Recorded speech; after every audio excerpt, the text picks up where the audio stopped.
আসসালামু আলাইকুম সুপ্রিয় দর্শক বন্ধুরা, আমরা আজকে আপনাদেরকে ফুলের যে গুরুত্ব আমাদের শশা চাষের জন্য সেটা সম্পর্কে কিছু বলার চেষ্টা করছি। আমাদের কৃষক ভাই আমাদের সাথে আছেন, উনি অনেকটা জমিতে শশার আবাদ করেছেন। আপনারা দেখতে পাচ্ছেন সবটুকু জমি ফুলে ছেয়ে গেছে এবং ফলন আসতেছে। বন্ধুরা, আপনাদের জন্য একটা বিষয় বলছি যে একটি শশা গাছে মূলত দুই ধরনের ফুল হয় থাকে। আমাদের কৃষক ভাইরা এই বিষয়ে অনেক এক্সপার্ট। আচ্ছা, আপনি বলেন তো কয় ধরনের ফুল থাকে? দুই ধরনের। কি কি ফুল থাকে? পুরুষ ফুল এবং স্ত্রী ফুল। স্ত্রী ফুল। আচ্ছা, কোন ফুলটাতে ফল হয়? স্ত্রী ফুলে স্ত্রী ফুল। স্ত্রী ফুলটা কি চেনা যায় কিভাবে, জানেন আপনি?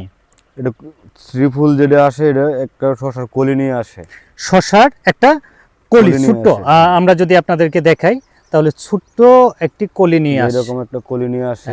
শশাটা মানে একটা ডিম্বাশয় থাকে। আমরা আরো স্পষ্ট করে ডিম্বাশয়, আসলে যেটা স্ত্রী ফুল চেনার উপায় যে ও একটা ডিম্বাশয় সহ বের হয়।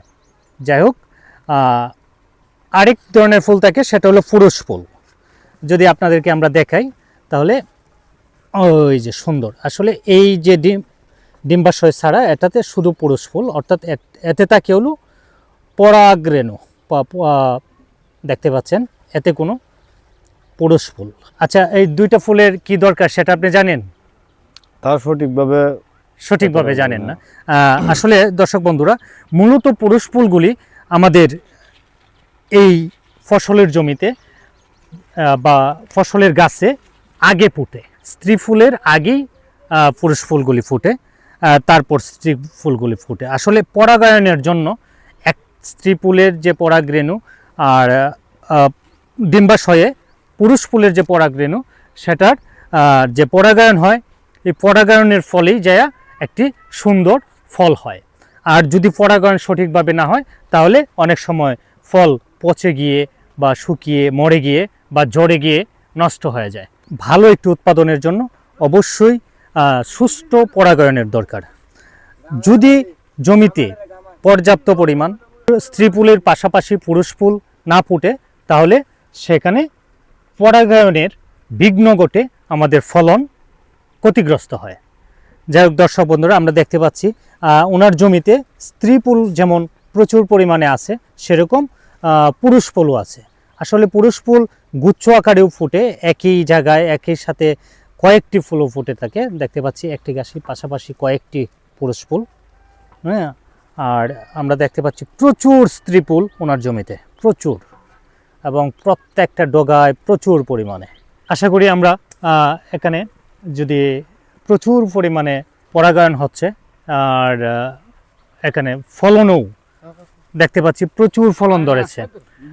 দর্শক বন্ধুরা, আমরা একটা বিষয় আপনাদেরকে বলে রাখি যে জমিতে যদি প্রয়োজন অতিরিক্ত যত্রতত্র কীটনাশক প্রয়োগ করা হয় তাহলে আমাদের এই ফসলের ক্ষেত্রে সমস্ত পোকা মারা যায়।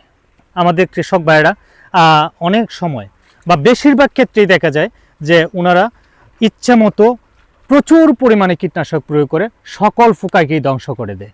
এতে করে আমাদের পরাগায়নে সমস্যা হয়। অর্থাৎ সকল পোকা, যেমন মৌমাছি, আপনি একটু মৌমাছি সম্পর্কে জানেন? মৌমাছিগুলি করে কি এক ফুল থেকে আরেক ফুলে যায় না, এগুলি কি আমাদের পরাগায়নে সাহায্য করে, এটা কি আপনি জানেন? জানেন। যদি জানেন তাহলে আমাদের অবশ্যই জমিতে যত্রতত্র বা যা ইচ্ছা তাই বিষ ব্যবহার করে সব পোকাকে ধ্বংস করা যাবে না, কারণ কেতে আমাদের যেমন ক্ষতিকর পোকা থাকে তেমনি উপকারী পোকাও থাকে।